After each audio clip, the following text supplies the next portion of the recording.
Ang kwentong ito ay hango sa totoong buhay. Karanasan ito ni Usman.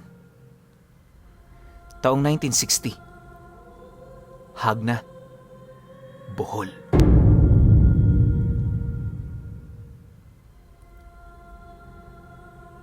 Itong mga panahong ito, may pamilya na itong si Usman. Magbe-23 anyos pa lamang siya noon pero meron na siyang 2 anak.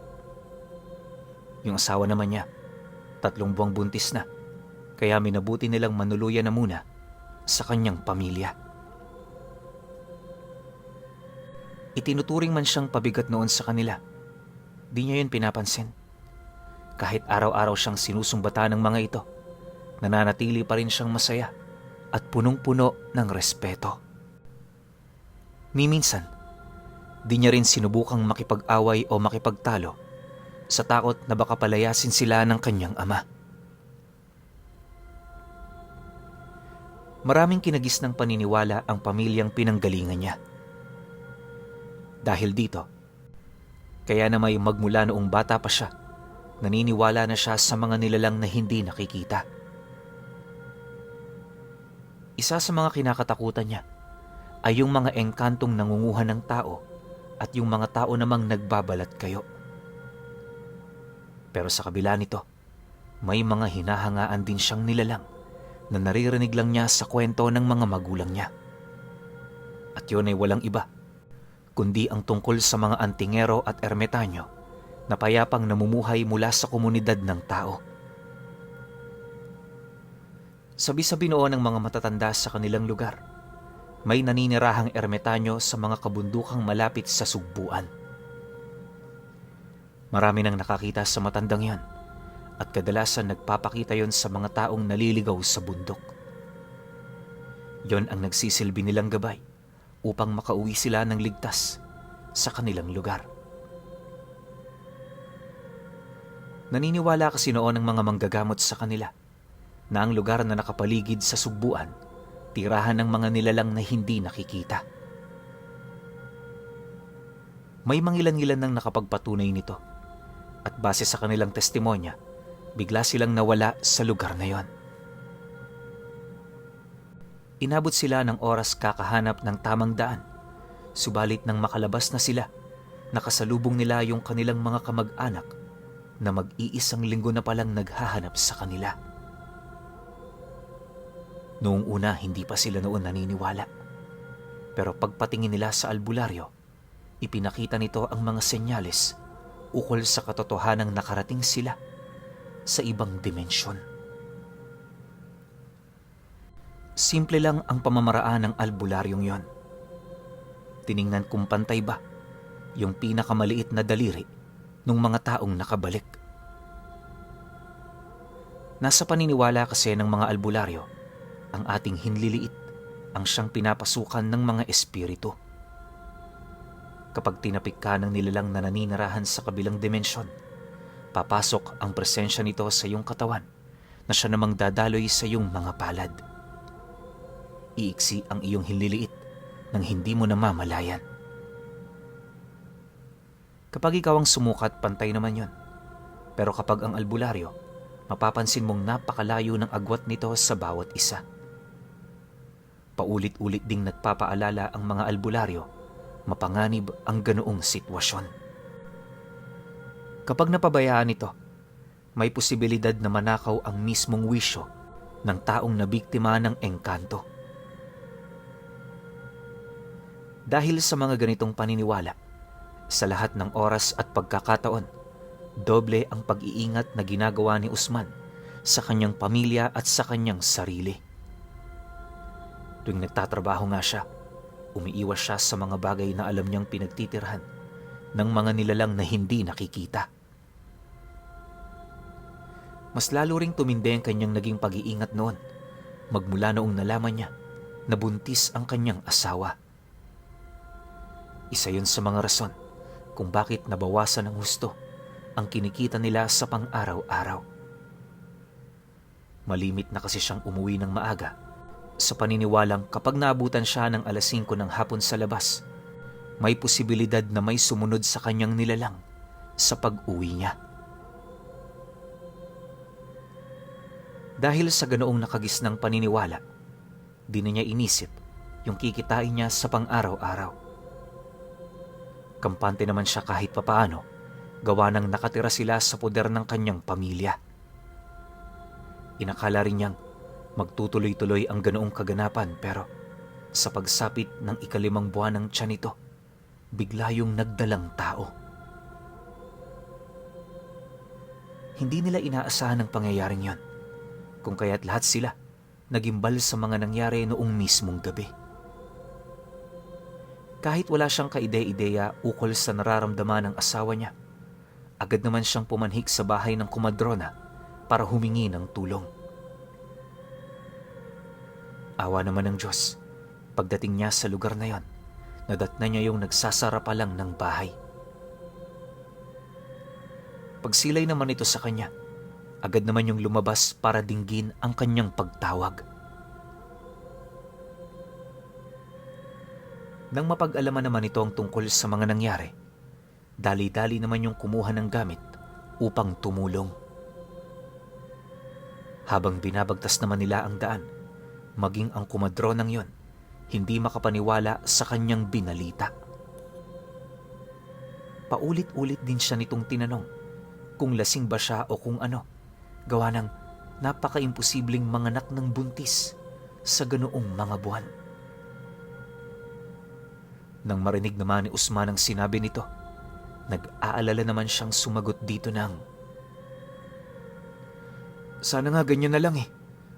Sana nga tama kayo. Pero anong magagawa ko? Yan talaga ang totoong nangyari sa bahay. Maya-maya pagdating natin, kausapin mo si tatay."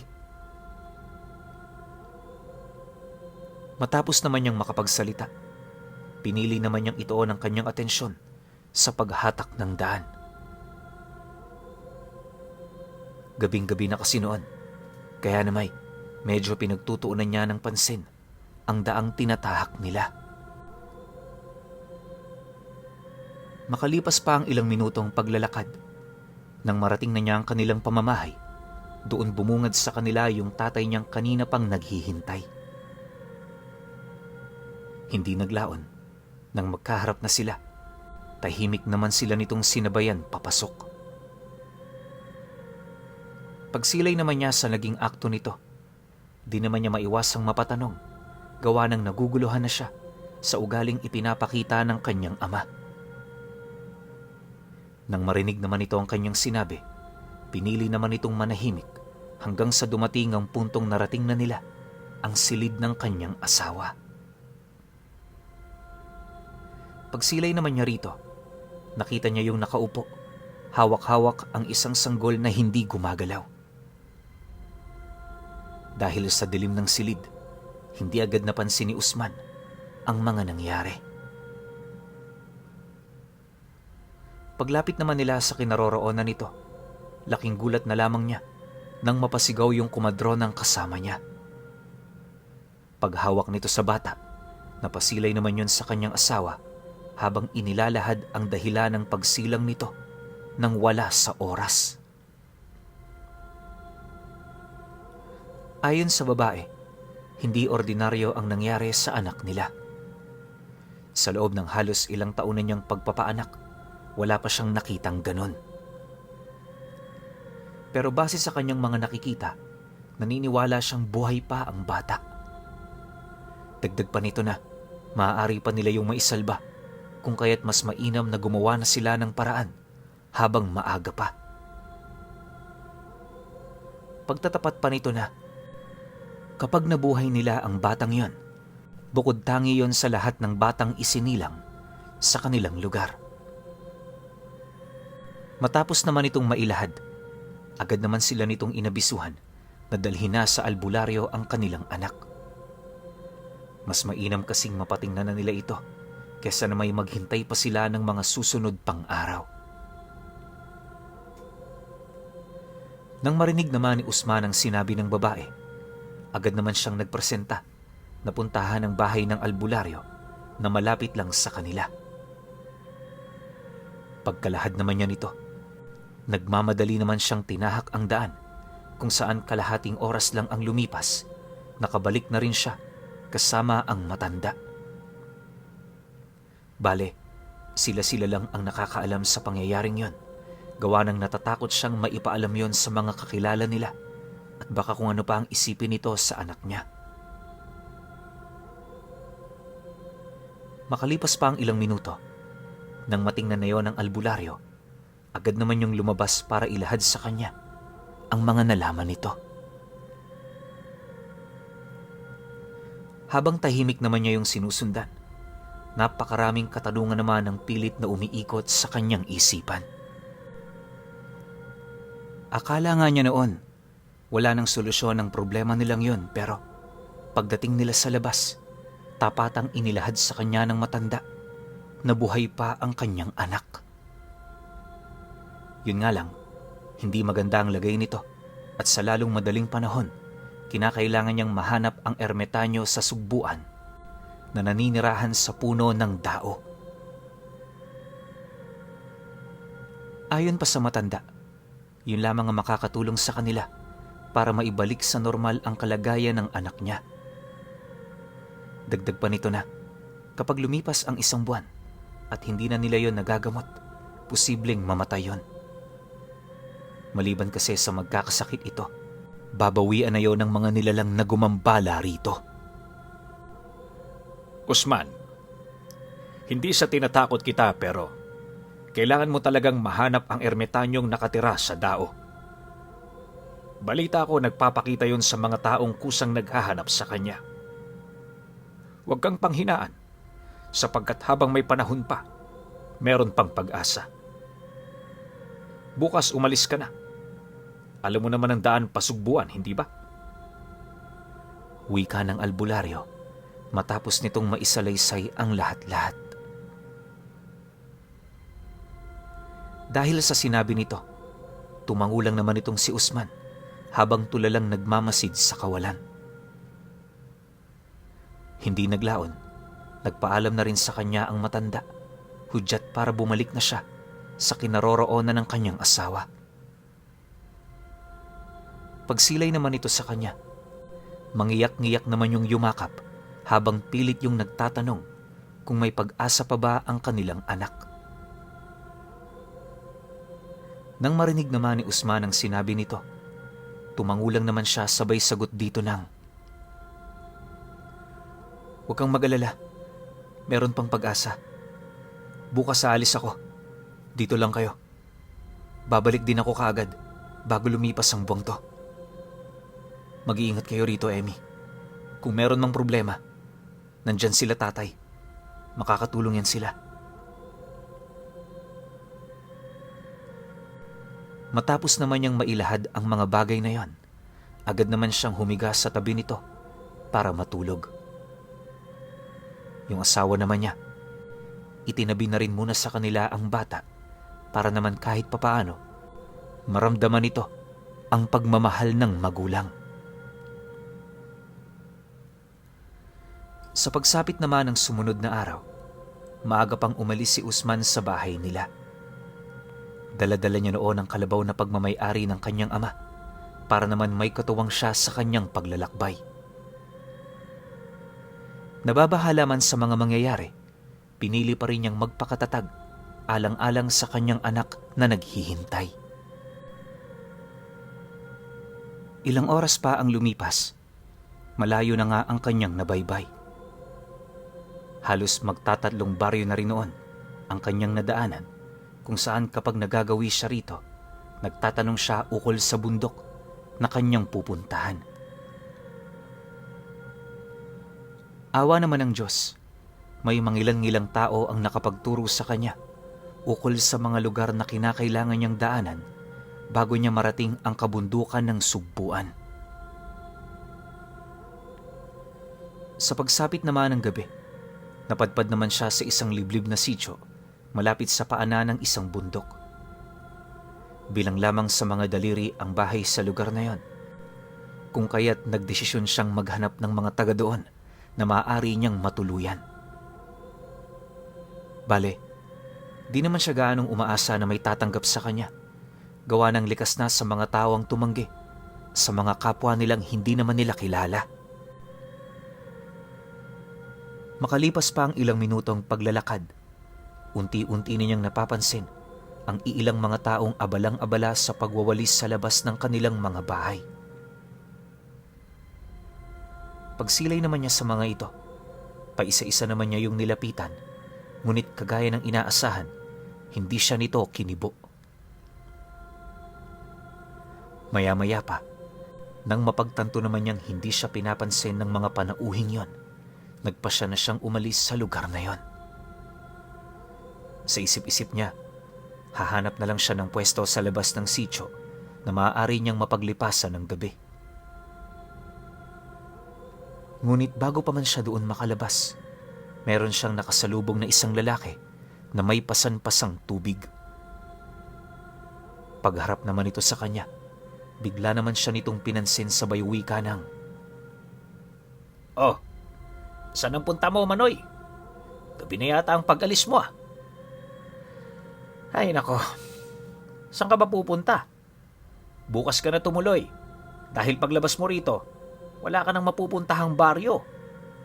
Delikado na diyang magpagala-gala. Alam mo ba, marami na diyang namatay."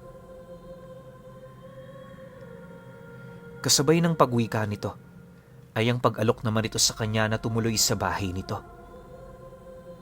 Dagdag pa ng lalaki na, mahirap man sila, hindi sila maramot sa kapwa. Nang marinig naman niya ang sinabi nito, walang pagdadalawang isip naman siya roong sumunod hanggang sa marating na nga nila ang bahay nito sa loob ng kawayanan. Barong-barong lang ang kubo ng lalaking yon, kung saan doon naman naninirahan ang isa nitong asawa at 2 anak. Pagsilay naman niya sa mag-iina nito, una naman niyang napansin dito ay ang payati nitong katawan. Yung tipong sa murang edad ng mga batang yon, parang pinagkaita na ito sa pagkain. Gayunpaman, sa kabila ng kanyang mga nakita, minabuti niyang umiwas sa panghuhusga. Siya man kasi, aminado rin sa kanyang sarili na naghihirap sila. Sa pagpasok naman nila sa loob, napansin naman niyang napakasaya ng mga batang yon. Maya't maya rin ang paglapit nito sa kanya, kung kaya't hindi siya naghinala ng masama. Ngunit, sa kasagsagan ng kanilang paghahapunan, may napansin siyang kakaiba sa mga luto nito. Hindi niya mawari pero may mga puntong namamalikmata siya sa mga karning kinakain niya. Paminsan-minsan kasi, nasisipat niya yon na parabang mga nabubulok na karne. Nangingitim na rin ang sabaw nito pero sa oras na tinitikman niya ito, napakasarap nito. Dahil dito, naubos ni Usman ang pagkaing inialok sa kanya nung pamilyang yon. Matapos naman nilang kumain, dinala siya nito sa isang masikip na silid kung saan ayon sa kakilala niya, doon siya magpapahinga. Ayon kay Usman, mabaho sa lugar na yon pero iniwasan na niyang magreklamo. Kahit papaano nagpapasalamat pa rin siya rito dahil sa kabila ng kawalan nito sa buhay, tumutulong pa rin yon sa mga kagaya niya. Makalipas pa ang ilang minuto, pilit naman niya noong sinusubukang matulog. Subalit kahit anong gawin niya, parang naninibago talaga doon ang kanyang katawan. Dahil dito, maya't maya naman ang kanyang pagbalikwas habang pinapakiramdaman ng buong paligid. Maya't maya rin ang pagsilay niya sa bubungan ng bahay na parabang may nararamdaman siyang kakaiba sa lugar na yon. Akala niya, purong kutob lamang ang napapansin niyang kakaiba pero pagtungtong naman ng 12:00 ng hating gabi, doon na unti-unting nabago ang mga kaganapan sa lugar na yon. Nang akmang ipipikit na ni Usman ang kanyang mga mata, may narinig siyang kakaibang pag-angil sa labas ng kanyang silid. Pagdaan naman ito, kitang-kita niya ang kakaiba nitong anyo, kung kaya't noon ding mismong oras na yon, nakaramdam siya ng matinding kilabot sa katawan. Naniniwala siya na ang dumaang anino sa kortina, hindi yun pagmamayari ng isang pangkaraniwang tao. Bukod kasi sa napansin niyang may pakpak ito, meron din yung mahabang sungay na animoy isa yung demonyo. Dahil sa pangyayaring yon, sagad naman hanggang buto ang kanyang takot. Sa puntong yon, blankong-blanko na ang isip niya. Tipong kahit isang simpleng pasya, di niya noon magawa. Gusto niyang umalis sa bahay na yon pero ang itinatanong niya sa kanyang sarili, papaano kung mahuli siya? Panay na rin ang pagsagi ng kanyang pamilya sa utak niya na siya namang naging daan upang mas lalo pa siyang matakot sa kamatayan. Hindi naglaon. Nang akmang babangon na siya sa kanyang higaan, napansin naman niya ang paghawi ng kurtina. Sa pagkawala ng liwanag ng buwan, may nasipat siyang dalawang bilugang mata na kulay pula. Nagaangil ang nilalang na yon habang dahan-dahan itong lumalapit. Pagsilay naman niya rito, bigla naman siyang nakaramdam ng matinding pagsusuka at kasabay nito ang pagdilim ng paningin niya. Matapos naman yung maramdaman ni Usman, hindi na niya napansin ang mabilis na pagkalas ng kanyang kaluluwa sa kanyang katawan. Ilang oras pa ang lumipas. Paggising naman niya, nadatnan niya ang kanyang sarili na nakatali ang kamay at binti at nakahiga sa likod ng isang kalabaw. Dahil dito, paulit-ulit naman niyang sinubukang magpumiglas pero sa kasamaang palad, hindi niya magawang masira ang nakatali sa kanyang lubid. Bukod kasi sa napakahigpit nito, masyado rin yung matibay para sirain ng mano-mano. Maya-maya pa, nang mapagtanto naman niyang imposible doong tumakas, minabuti naman niyang pagmasdan ng kanyang mga kasama. Habang ginagawa niya ito, hindi niya maipagkakaila ang posibilidad na maaaring yun na ang katapusan ng kanyang buhay. Pagsilay naman niya noon sa unahang bahagi ng kalabaw, nasipat niya yung lalaking kausap niya noong gabi na tahimik na naglalakad hila-hila ang lubid na nagdudugtong dito. Pagbaling naman ng lalaki ng paningin sa kinaroroonan niya, ngumisi lang naman yon na parabang nang iinsulto. Dahil sa ginawa nito, pilit naman yung tinanong ni Usman ukol sa kailangan nito sa kanya. Dagdag pa niya na hindi siya maaaring magtagal sa lugar na yon kung kaya't kinakailangan niya na roong makaalis. Subalit, nang marinig naman ito ang kanyang pakiusap, abot tenga naman ang ngiti ng lalaki habang sumasagot sa kanya ng, "Huwag mo nang isipin ang responsibilidad mo. Dito ka natatanda at mamamatay. Kung ako sa'yo, ngayon pa lang tanggapin mo na ang iyong tadhana, kagaya ng mga kasama mong nasa likod mo." Kasabay ng pagwika ng lalaki, ay ang pagbaling naman niya ng kanyang paningin sa likod ng kalabaw kung saan siya nakahiga.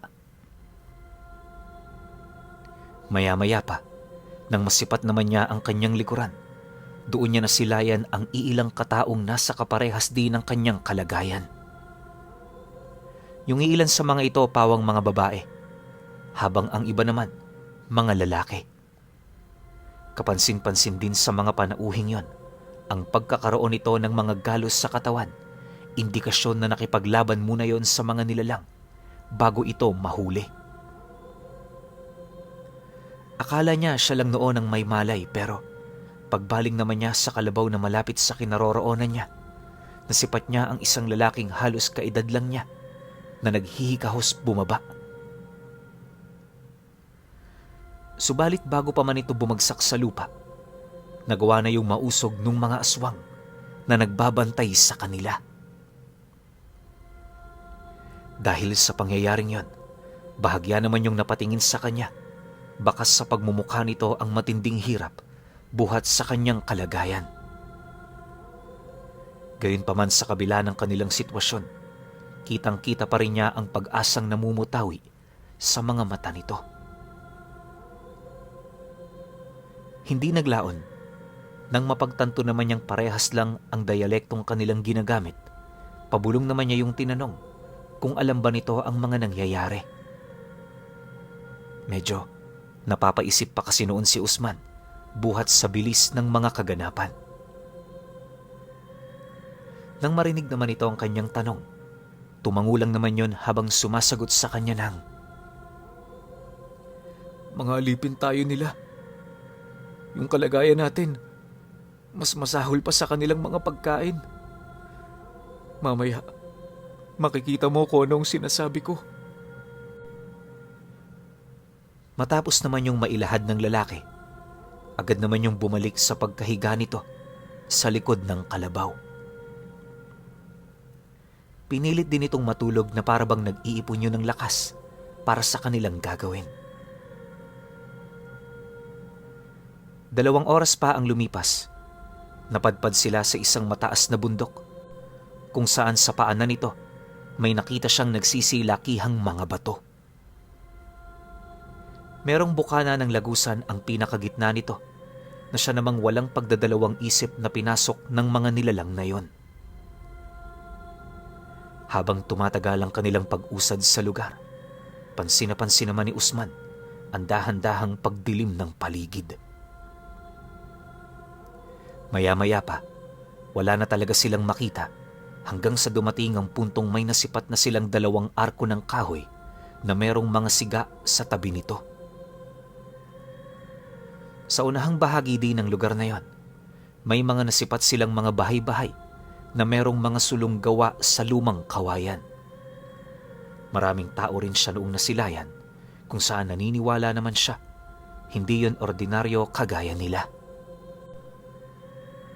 Sa pagdating naman nila sa sentro ng lugar na yon, agad naman silang ibinaba sa mga dala nitong kalabaw, kung saan agad din naman silang pinagkumpulan ng mga nilalang na kanina pang nagmamasid sa paligid. Bawat isa sa mga ito, paisa-isang tumitingin sa kanila na parabang may tinitingnan yung katangian ng bawat isa. Maya-maya pa, nagsimula ng mag-usap-usap ang mga nilalang gamit ang kanilang dialekto. Akala niya kung ano lang ang gagawin ng mga ito, pero makalipas pa ang ilang minuto, doon na sila nito inumpisahang pagbukod-bukurin. Silang dalawa nung lalaking nakausap niya agad kinuha nung mag-asawang matanda, kung saan yun naman ang naging hudyat sa lalaking dumukot sa kanya para lagyan sila ng mga tanikala sa kanilang mga leeg. Pagkonekta naman ng matandang lalaki sa hawak-hawak nitong kadena, walang patid naman sila nitong hinila. Nangakmang aalis na sila sa sentro, kumaway pa yung lalaking nagpatuloy sa kanya, sabay wika ng, "Huwag kang mag-alala. Bukas na bukas, marami na kayo rito. Konting paalala, kaibigan, para hindi ka masaktan.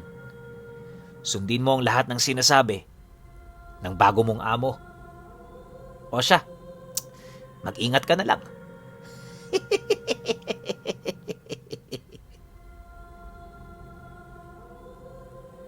Nang marinig naman niya ang sinabi nito, pagmumura lang naman ang naisagot niya rito. Hindi naglaon. Nang makalayo na sila, tahimik naman niyang binaybay ang daan habang patuloy na pinagmamasdan ang buong paligid. Ayon kay Usman, ilang dekada na siyang nabubuhay sa mundo, pero yon ang kauna-unahang pagkakataon na nakasilay siya ng ganoong lugar. Paglalarawan niya sa lugar na yon, isa itong malaking silid sa loob ng isang yungib. Hindi niya mawari kung anong lugar yon, gawa ng hinang-hina na noon ang kanyang katawan nang dalhin siya sa lugar na yon.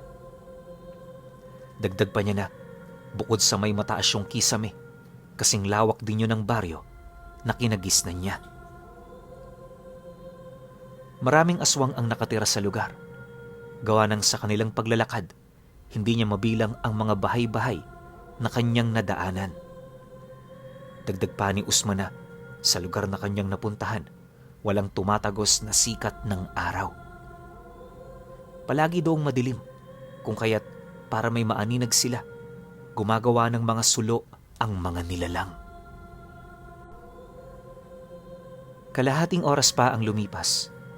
Nakarating sila sa gilid ng kuweba kung saan bumungad naman sa kanila ang isang malaking bahay nung matandang mag-asawa. Di pa man sila nakakapasok sa loob nito, agad naman silang binalot ng takot sa buong katawan nang masipat nila ang mga nakasampay na karne ng tao.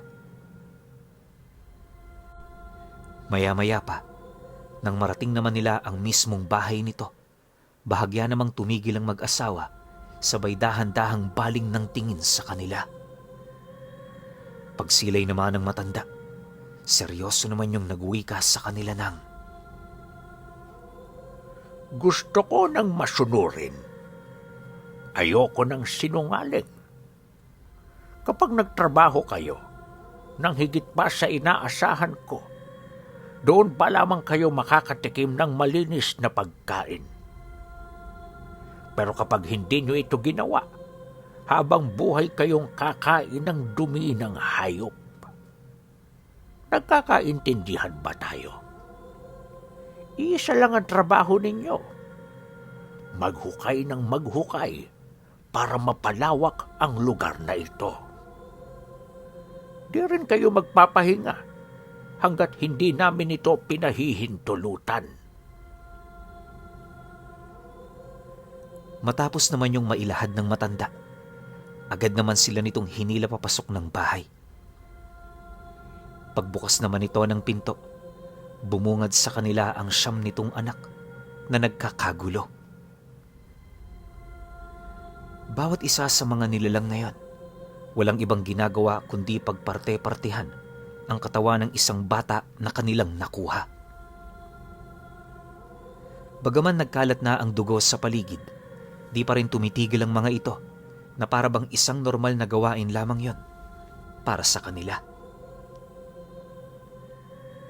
Maya-maya pa, pagtali naman sa kanila ng matanda sa isang tabi, agad naman sila nitong nilagyan ng maliit na mangkok sabay buhos ng napakabahong pagkain na nakalagay sa isang banga. Nang malanghap naman ni Usman ang napakabahong pagkain yon, dahan-dahan naman niya yung itinulak papalayo na siya namang ikinatuwa ng matandang nag-ampon sa kanila. Sa pagtitigan naman nilang dalawa, napangisi lang naman ito habang nagwiwika sa kanya ng, Ngayon, hindi pa yan mahalaga sa'yo dahil busog ka. Tingnan natin, kapag kinakain na ng sarili mong bituka ang iyong bituka dahil sa gutom. Ipagpapasalamat mo sa aming binigyan ka pa namin ng ganyang pagkain. Sige na, dumito na muna kayo. Pagmasdan nyo na muna ang mga anak ko. pagkalahad naman ito ng bagay na yon, agad naman yung umalis kung saan sila naroroon.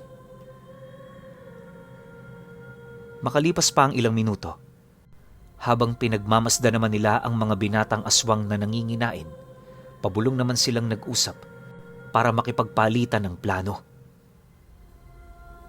Kahit alam nilang iisa lang ang daan papalabas, di pa rin sila nawala ng pag-asang tumakas sa kadahilan ng alam nila sa kanilang mga sarili na yun na lamang ang kanilang magagawa.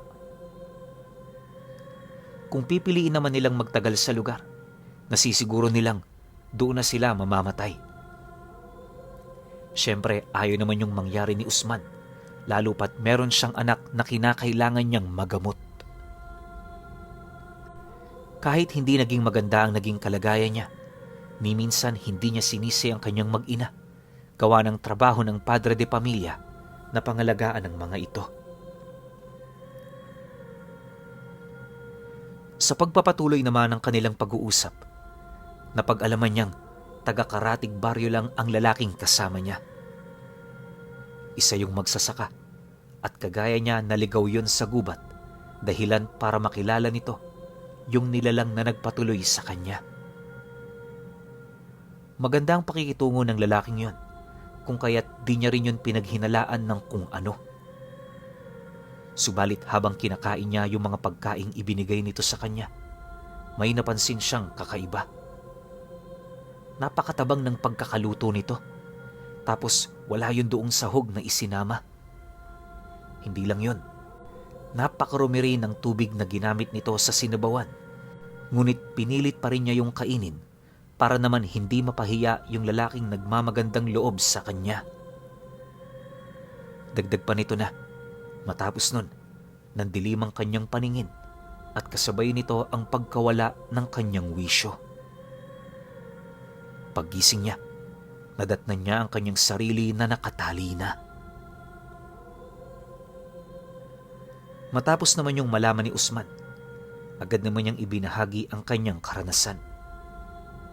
Nang marinig naman ito ang kanyang istorya, halos hindi naman ito maipagkaila na parehas nga sila ng pinagdaanan.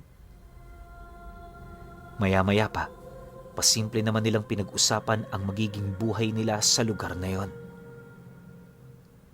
Ayon kay Usman, base sa mga sinabi ng matanda sa kanila, hindi malabong manggagawa sa lugar na yon ang kanilang kalalagpakan.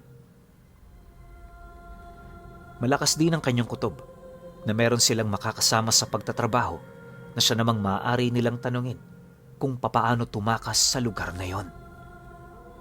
Dagdag pa niya na, sa pag-uumpisa nila, yun talaga ang kinakailangan nilang pagtuunan ng pansin. Delikado kasi ang kanilang kalagayan, lalo na kung abutan pa sila doon ng humigit sa 2 araw.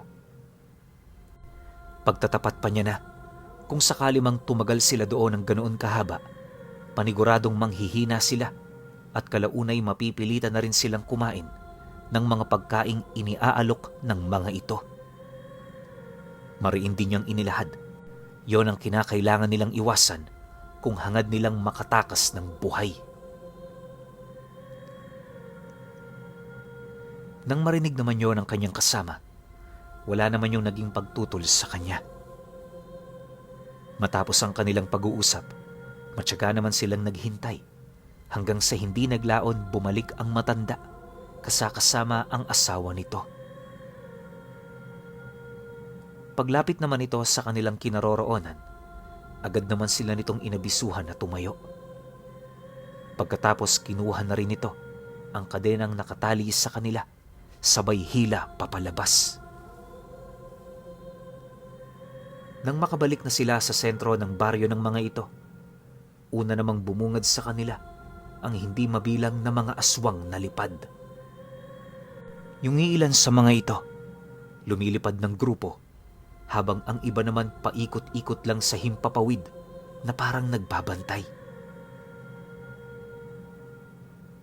Sa pagpapatuloy ng kanilang pagmamasid, may nasipat din silang grupo ng mga aswang na may tangan-tangang katawan ng tao. Karamihan sa mga taong yon wala ng buhay, habang ang iba naman nagdedeliryo na, indikasyon na malapit na yung mamatay. Pagsilay naman ni Usman sa mga ito, kibit-balikat naman niya yung tiningnan habang pilit na nag-iisip ng paraan kung papaano sila doon makakatakas. Maya-maya pa pagdating naman nila sa dulong parte ng pasilyo, tumambad naman sa kanila ang iilang mga bangkay ng tao na pawang naaagnas na. Yung mga nagtatrabaho naman doon sa lugar na yon, pansin na pansin naman nila ang matinding panghihina ng mga ito. Sa kanyang pagmamasid, naramdaman niyang parang nagtatrabaho na lang ang mga panauhing yon para makaraos sa kanilang mga buhay. May mangilan-ngilan din sa kanilang sumusubok na magpahinga pero madali yung napapansin nung mga aswang. Dahil sa mga pangyayaring yon, ang daladalang pag-asa noon ni Usman ay bigla na lamang nawala. Hindi niya mawari pero nasisiguro niya napakahirap tumakas sa lugar na yon.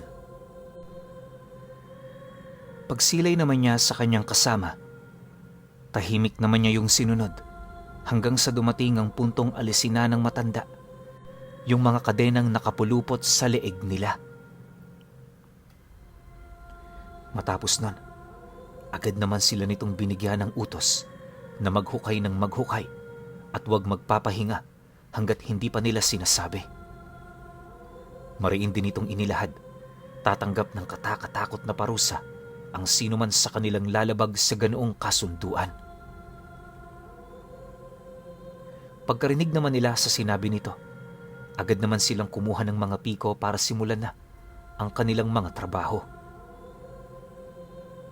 Noong una napakaganado pa nila, pero habang tumatagal, unti-unti na ring nanghihina ang mga katawan nila. 2 oras pa ang dumaan. Halos maghabol hininga na itong si Usman, dala ng matinding pagod. Maya-maya pa, nang akmang magpapahinga na siya, bahagya naman siyang natigilan nang marinig niya ang pagsitsit ng kanyang kasama. Huwag kang magpapahinga. Tiisin mo lang. Delikadong tamaan tayo ng latigo ng mga yan. Tingnan mo, punong-puno yan ng lason. Oras na lumapat yan sa katawan mo, mabilis kang manghihina. Wika nung lalaki. Nang marinig naman niya ang sinabi nito, pinilit naman niyang gawin ang kanyang makakaya para lamang mapangibabawan ang matinding pagod na nararamdaman niya. Makalipas pa ang ilang minuto, hingal na nga itong si Usman, ngunit pinipilit pa rin niyang magtrabaho. Nang mapansin naman niyang nandidilim na ang kanyang paningin, sakto naman ang pagpapahinto sa kanila nung matanda. Dahil sa sinabi nito, agad naman silang napaupo sa bato, dahan-dahang napatingala sa itaas. Sa kasagsagan ng kanilang pamamahinga, hindi naman nila maiwasang makaramdam ng matinding uhaw. Mabuti na lang may nasipat silang maliit na bukal na dumadaloy sa gilid ng bato. Upang mainom nila ito, pasimpleng dumaparoon ang kanyang kasama habang binabantayan naman niya yung mga nilalang na nagmamasid sa kanila. Maya-maya pa pagtayo naman ito, agad naman siyang pumalit sa pwesto para uminom. Matapos nun, ipinagpatuloy nila ang kanilang pamamahinga hanggang sa makabawi na sila ng kanilang mga lakas. Ilang minuto pa ang lumipas, agad naman silang bumalik sa kanilang mga trabaho sa utos ng matanda. Sa kasagsagan naman ng kanilang pagpipiko, panay naman ang ginagawa nilang pagmamasid sa buong lugar upang makahanap ng malalagusan. Akala nila magiging madali ang lahat ng kanilang binabalak pero nagkamali sila. Sa paglipas pa ng mga araw, unti-unti na rin silang naging katulad ng mga taong nagtatrabaho sa lugar. Noong una, nakakaya pang hindi magtrabaho ni Usman ng hindi kumakain, pero kalaunay napilitan na rin siya na kumain ng mga kaning baboy na nirarasyon sa kanila. Ilang ulit na rin siyang nahataw ng latigo, kung kaya't ang pag-asa niyang pinanghahawakan noong una niyang salta sa lugar na yon, unti-unti na rin niyang natanggap na hanggang doon na lang talaga ang kanyang buhay. Pagtatapat pa niya na, hindi lumilipas ang araw sa lugar na yon na walang bagong manggagawang ipinapasok, ganun din ang paglabas ng mga labi nung mga kasama nilang sumuko na. Sa pagtagal pa ng kanilang pananatili, nasanay na rin sila sa mga gawain sa lugar na yon. Si Usman nga, halos himuri na ang paa ng amo niya kapag binibigyan siya nito ng malinis na kaning baboy. Nga pala, hindi yun tipikal na malinis. Yung mga kanin baboy nyo na ibinibigay nyo sa inyong mga alaga, di hamak na mas malinis pa yun. Pero gayon pa man, sa kabila ng hindi katanggap-tanggap niyang pagkain, ipinagpapasalamat niya pa rin ito. Kahit alam niyang magkakasakit siya rito, Kahit papaano pinipilit niya yung pagtiisan, alang-alang sa kanyang pag-asang pinanghahawakan. Lumipas pa ang mga buwan. Hindi niya maisip ang kalagayan ng kanyang asawa at mga anak.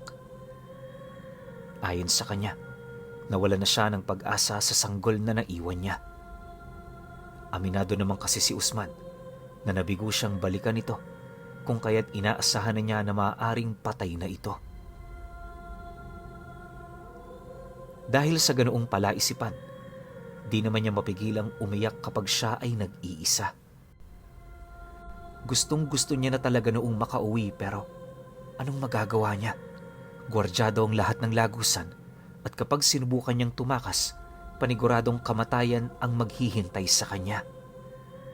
Dagdag pa niya na napakahirap umalis sa lugar na yon, sa kadahilanang bukod sa naroon sila sa pinakadulo ng yungib, nagkalat din sa bawat pader nito ang mga aswang na nagbabantay sa mga manggagawang abalang-abala rin sa ibang trabaho.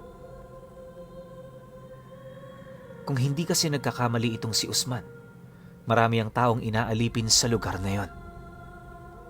Nahati din yun sa iba't ibang grupo, kagaya ng mga kumakatay ng karne, tagapiko, at higit sa lahat, tagahatid ng mga inuming tubig. May mga karpentero rin sa lugar na yon na siya namang nakatalaga sa pananatili ng kaayusan sa baryo ng mga aswang. Matapos naman niyang masilayan ang mga bagay-bagay, kahit papaano nagkaroon na siya ng ideya sa lugar na yon. Gayunpaman sa kabila nito, nanatili pa ring imposible para sa kanya ang inaasam-asam niyang pagtakas. Akala ni Usman, habang buhay na siya sa lugar na yon, pero dumating ang isang araw na bigla na lamang nagkaroon doon ng gulo. Base sa kanyang pagkakatanda, nagpipiko sila noon nang bigla na lamang nilang marinig ang pagsialulungan ng mga aswang. Pagsilay naman nila sa unahang bahagi ng baryo, may nasipat silang isang malaking liwanag na dahan-dahang lumalapit sa kanila. Hindi naglaon, may mga nakita silang tao na walang habas na nakikipaglaban sa mga nilalang na yon. Paisa-isa nitong pinagpapapatay ang mga aswang hanggang sa hindi naglaon humina ng husto ang puwersa ng mga ito. Ilang oras pa ang lumipas, nalipol na ngayon ng mga sumasalakay na tao na siya namang naging daan ng kanilang paglaya. Paglapit naman ng mga panauhing yon sa kanila, agad naman sila nitong inilabas sa yungib at sa kauna-unahang pagkakataon, muli na naman nilang nasilayan ang papalubog na araw. Habang naghihintay naman sila sa utos ng mga ito, may narinig siyang tinig ng isang lalaki na hinahanap ang kanyang pangalan. Dahil dito, dali-dali naman niyang itinaas ang kanyang kamay, sabay wika rito ng, Ipinadala ba kayo rito ng aking pamilya? Maraming salamat ho sa ginawa niyong pagtulong sa amin. Hindi ko ho makakalimutan ang bagay na ito. Habang buhay ko tong tatanawing utang na loob sa inyo. Nang marinig naman ng lalaki ang kanyang sinabi, napangiti lang naman ito habang dali-daling lumalapit sa kanya. Pagharap naman nilang dalawa, nabanggit nito sa kanya na ipinapahanap siya ng ermitanyong naninirahan sa puno ng dao. Dagdag pa nito na, kaya yun ginawa ng matanda ay dahil sa gusto nitong makilala ang ama ng batang nangahas na humanap sa kanya. Nga pala, sa mga hindi nakakaalam, ang dao ay isang malaking puno. Nakalabas ang mga ugat nito at kalimitan yung pinagtitirhan ng mga katutubo. Sa estado naman ng ermitanyong hinahanap niya, nakatira ang matandang yun sa puno ng dao. Yun ang dahilan kung bakit tinatawag itong ermitanyo ng dao. Sa pagpapatuloy naman ng kanilang pag-uusap, Nabanggit ng lalaki sa kanya na 7 buwan na ang nakakaraan magmula noong siya ay nawala. Marami ang naniniwalang patay na siya pero yung ermitanyo sa Dao, malakas ang kutob na nahuli siya ng mga aswang. Dahil sa abiso ng matandang yun, ginalugad nila ang mga kabundukan hanggang sa natagpuan na nga nila ang mismong pugad ng mga ito. Nabanggit din ng antingero sa kanya, kaya yung natagalan sa paghahanap ay dahil sa milya-milya ang layo ng lugar na pinagtaguan sa kanila. Gayunpaman, imbis na isipin ang tungkol sa mga nangyari, mariin naman siya nitong inabisuhan na maging masaya na lang. Dagdag pa nito, kalimutan na niya ang lahat ng masasalimuot na nangyari sa kanila para masaya niyang maipagpatuloy ang kanyang buhay kasama ang pamilya niya. Sa ngayon, Usman, hindi ka muna uuwi. Dadalhin muna namin kayong lahat kay Tandang Ubong. Siya ang gagamot sa inyo para naman masiguro na hindi kayo magkakasakit pagkalabas ninyo sa lugar na ito. Mananatili kayo roon ng 1 buwan. At sa mga araw na yon, wala kayong gagawin kundi ang magpahinga at tumulong sa mga gawain. Iwasan nyo ring magmadali na umuwi sapagkat may prosesong gamutang pagdadaanan ninyo. Nakakaintindihan ba tayo, mga kaibigan? Wika ng kausap niya sa kanilang lahat. Pagkarinig naman nila sa sinabi nito, wala naman silang nagawa kundi ang sumang-ayon. Sa isip-isip nila mas mainam na yon kumpara sa kanilang kalagayan sa baryo ng mga aswang. Maya-maya pa, nang aalis na sila, agad naman silang pinagtulungang buhatin ng mga antingero. Di naman sila tumutol sa alok nito, lalo pat sa dami ng nagtatrabaho sa lugar na yon, siyam lamang sila na mapalad na nakaligtas. Ikinalulungkot man nila ang mga nangyari sa kanilang mga kasama, wala naman silang magagawa para maisalba ang mga ito. Sa pagpapatuloy naman ng kanilang paglalakbay, para silang mga batang unang beses na nilibot sa mga ganoong kagagandang lugar. Yung mga kasama niya noon, hindi maiwasang mapaiyak, gawa ng ni minsan hindi na sumagi sa isip nila na makasilay pa ng ganoong kagandang tanawin. Ang akala kasi ng mga ito, sa baryo na sila ng mga aswang mamamatay. Habang sinusulit naman nila ang pagsilay sa nagsisigandahang kapatagan, napapangiti na lamang itong si Usman, gawa ng hindi na niya mapigilan pang isipin ang nalalapit na pagbabalik niya sa kanyang pamilya. Sa puntong yon, itinaga na rin niya sa bato na kapag nakauwi na siya, ihahayag niya sa kanyang mga kamag-anak ang totoong nangyari sa kanya. Ilang oras pa ang dumaan nang marating na nila ang bahay ni Tandang Ubong. Nasipat naman nila yung abalang-abala sa paggawa ng duyan na gawa sa baging ng ratan. Pagsilay naman ng matanda sa kanila, nagmamadali naman yung lumapit para sila'y matulungan. Sa loob ng 1 buwan, purong paggamot lamang ang ginawa nito. Yung iilan kasi sa kanila, malubha ang pinsalang natamo sa katawan, buhat sa lason sa iba't ibang uri ng impeksyon. Sa estado naman ni Usman, nagtamo naman siya ng mabababaw na sugat sa likod, buhat sa ilang beses niyang pagsalo ng latigo nung matanda. May mga tumubo rin siyang malalaking butlig sa paa dahil kapag umuuwi sila, natutulog sila sa lupa na punong-puno ng dumi ng mga aswang. Ayon sa kanya, noong una hindi pa siya makatulog sa lugar na yon pero sa paglipas pa ng mga araw at dala na rin ang kanyang pagod, napilitan na siyang makibagay sa kapaligirang kinaroroonan nila. Dagdag pa ni Usman na piling tao lamang ang makakaligtas sa ganoong sitwasyon. Kung nagkataon nga noong wala siyang iniisip na pamilyang uuwian, paniguradong ilang araw pa lang niyang pananatili doon, sinubukan na niyang tapusin ang kanyang buhay. Subalit sa kabila nito, ipinagpasalamat pa rin niya kahit papaano dahil nagkaroon siya ng lakas ng loob para malagpasan ito. Sa paglipas pa ng mga araw, hindi na napansin nila Usman ang bilis ng takbo ng oras. Hindi naglaon, pagtungtong naman ng huling araw ng buwan, isa-isa na silang sinamahan ng mga antingero pababa ng bundok. Upang masiguro ring ligtas silang makakauwi, sumama na rin doon ang ermitanyo ng Dao nang sa gayoy wala na silang maipag-aalala. Pagdating naman nila noon sa baryo, paisa-isa nang nagsialisan ang mga taong itinuring na nilang mga kapatid.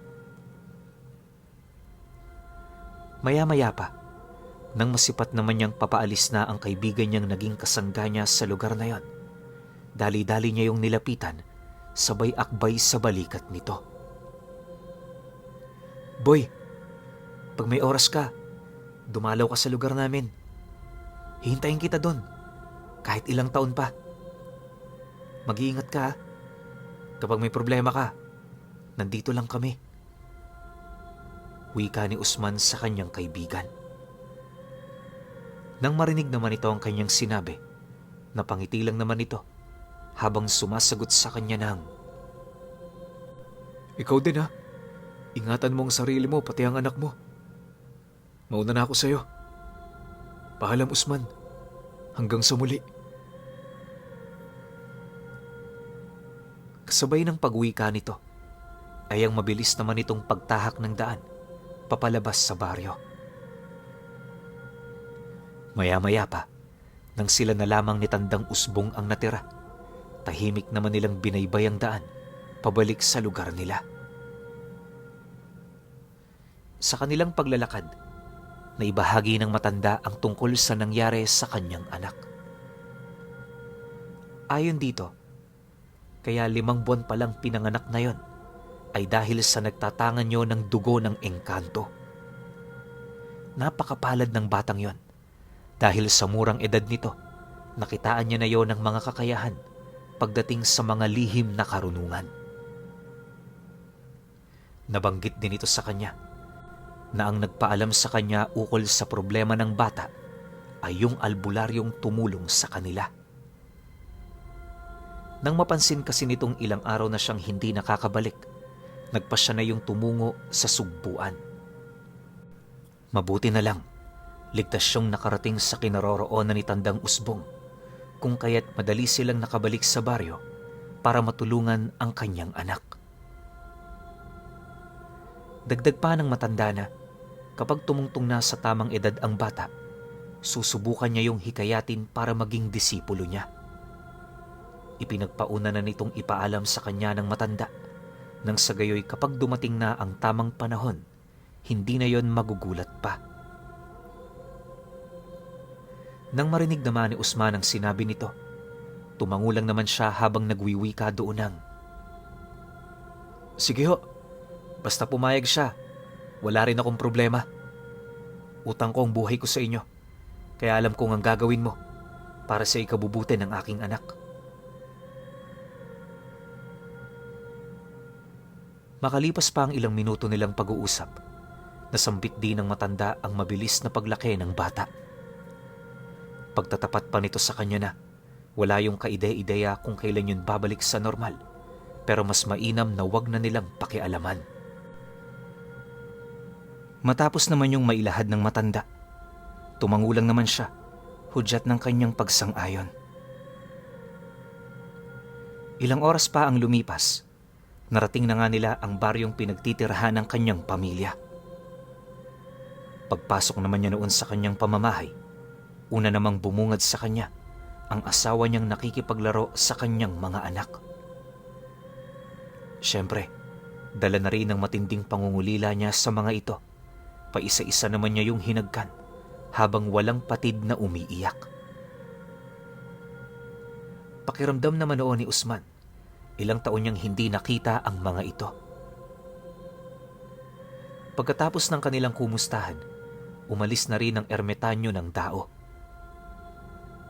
Magmula noon pinuno, naging masaya na ang buhay ng kanilang pamilya.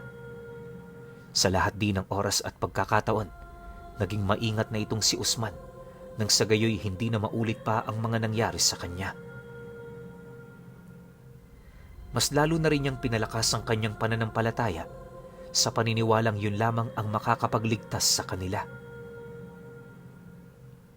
Taon pa ang lumipas, naging payapa ang pamumuhay nila Usman sa lugar na yon. Pagtungtong naman ng kanyang bunso sa edad nitong 17 anyos, muling bumalik ang ermitanyo ng Dao para alokin ito. Noong una, inakala niyang tatanggi ang batang yon pero laking gulat na lamang niya nang sumang-ayon ito. Sa mga sumunod pang araw, nagpaalam na rin yun sa kanila na sasama na ito sa matanda. Mahirap man para kay Usman na hayaan ang kanyang anak. Wala naman siyang nagawa para yon ay tutulan. Mahirap mang sabihin pero kailanman, hindi niya kayang sumalungat sa pagnanais ng matandang yon. Nang mawalay sa kanila ang kanilang bunso, araw-araw hinihintay nila ang pagbabalik nito. Subalit sa kasamaang palad, hindi umayon sa kanila ang pagkakataon. Bago naman bawian si Usman ng buhay noong taong 2000, napag-alaman nila na yung bunso niyang anak ay ganap na ring ermitanyo ng Dao.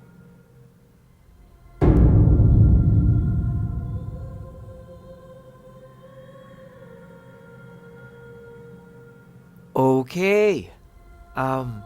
Opinyon ko sa kwento. Napakaganda ng kwento na to. Sobrang siksik. Yung tipong wala na akong itatanong pa eh. Tipong wala na akong hahanapin pa. Nung una magiging malaking question mark sana sa akin kung anong nangyari sa bunso nilang anak. Pero wala eh, nasagot sa ending. Kaya para sa akin, sobrang satisfied ako dito sa kwento na to. Lalo na yung ermitanyo ng Dao. Kaso lang, bitin eh no, yung paglabas ng ermitanyo ng Dao. Akala ko, siya yung lulusob dun sa pugad ng mga aswang tapos uubusin niya eh. Pero hindi. Kita niyo kung gaano kalakas? Puro bataan niya lang yung lumusob tapos limas. Diba walang natira eh, winasak lahat eh. So para sa akin tong kwento na to, maihahanay ko siya sa isa sa magagandang kwento ng channel natin. Kasi nga, talagang kompletos recados eh. Ang sa akin lang sana merong part 2, tapos yung kwento, iikot naman sa bunso niyang anak. Pero feeling ko wala na kasi sobrang tagal na neto sa email ko eh, tapos hindi na nasundan. Pero overall, masaya ako sa kwento na to. Maganda yung ending. Tsaka, bago namatay yung bida natin, mas naging malapit siya sa Panginoon. Pero kayo, kung may opinyon kayo sa kwentong ito, comment nyo lang sa baba. Yun lang. Hanggang sa susunod na kwento. Salamat.